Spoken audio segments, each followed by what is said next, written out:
It's the most wonderful time of the year. Hey everybody, it is Scott the Steamroller Steen coming to you with a Christmas Day bowl game. It's a Christmas Day miracle, everybody. First time they played a bowl game on Christmas Day in almost 20 years, and man, would this have been a great game about 3 weeks ago.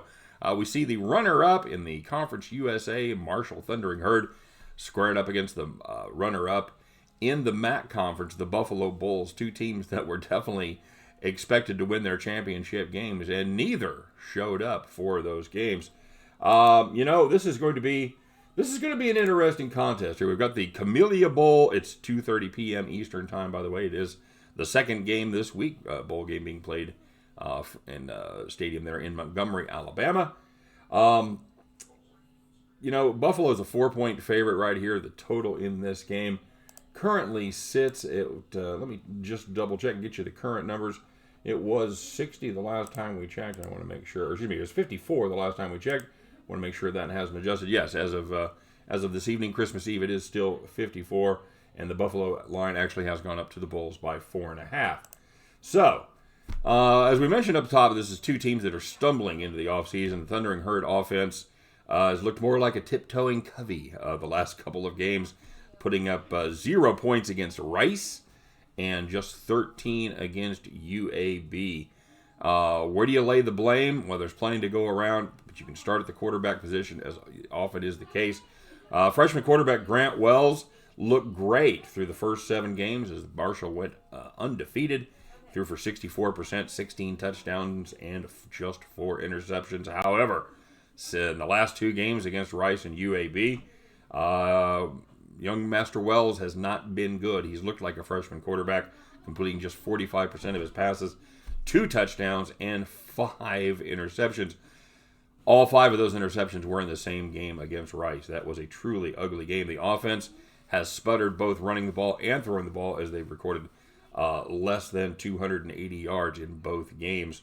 And Wells, he let them down, like I said, in the game against Rice, and but last week in UAB, they really just couldn't get much going on either side of the ball. Against UAB, they had the added benefit of Marshall. The offense and the defense sucked for the Thundering Herd. They picked up just 268 yards on offense while surrendering 200 more, exactly 468 yards, to a very, very underwhelming UAB offense. We saw them play earlier this week where they tallied just 10 points. In spite of those efforts, Thundering Herd is still number 1 in the nation in scoring defense. They are number 3 in total defense as well. And before last week against Ball State, the Buffalo defense, they've been good against bad offenses, but they had showed cracks against any offense with a pulse. They gave up 30 to Northern Illinois. That's a red flag. They gave up 41 to Kent State, but they scored 70. So many handicappers, myself included, kind of wrote that off as an aberration caused by Buffalo scoring so often and so quickly, led to more opportunities for the opposing offenses, and they would, of course, face maybe some second and third string players there late in the game to run up those stats. However, last week against the Ball State Cards, that theory came pretty much crashing to the ground. The Cards had great success early in the downs, doing very well on first and second down. When they did get them into third down, the Bulls could not get off the field. They gave up first downs at 6 of the 9. First of the 6 of the first 9 third down opportunities that Ball State had. The Cardinals went conservative in the second half, but by then it was too late for Buffalo to do much of anything. Guys, even though the Marshall pass rush is 3rd in the country in yards per carry, they did give up 4.2 yards per carry to this UAB offense. That causes me a great deal of pause. And now they get the best rushing offense in the country. They lead the nation in rushing yards. They lead the nation in yards per carry. And Patterson and Marks are both in the top 5 in the nation in yards per carry. When Buffalo throws the ball, you don't hear much about him, but we've got a real tight junior quarterback. He knows his role, and he does it very well. Junior Kyle Van Treese. Like I said, he doesn't throw much, but he's capable. When he does throw, he averages 9.3 yards per attempt, throwing 7 touchdown passes on the year, just 3 picks. So, which of these two teams is the real deal? Which is the pretender? Is it one? Is it both? Is it neither one? you know what?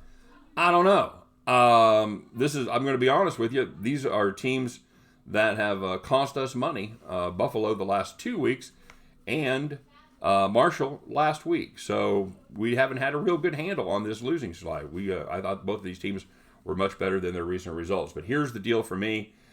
In a tight contest, I'm going to take the veteran Buffalo offensive line against this defense for Marshall that did show some cracks last week against the run.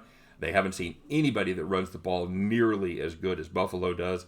I think that makes the difference. I think this one could be a knife fight in the alley, but I think Buffalo ultimately comes out on top and covers the number. Give me the Buffalo Bulls minus the 4.5. And at the end of this one, you guys can join me as we pick up our winning tickets and head back to the window. Once again, guys, happy holidays. Merry Christmas to all of you.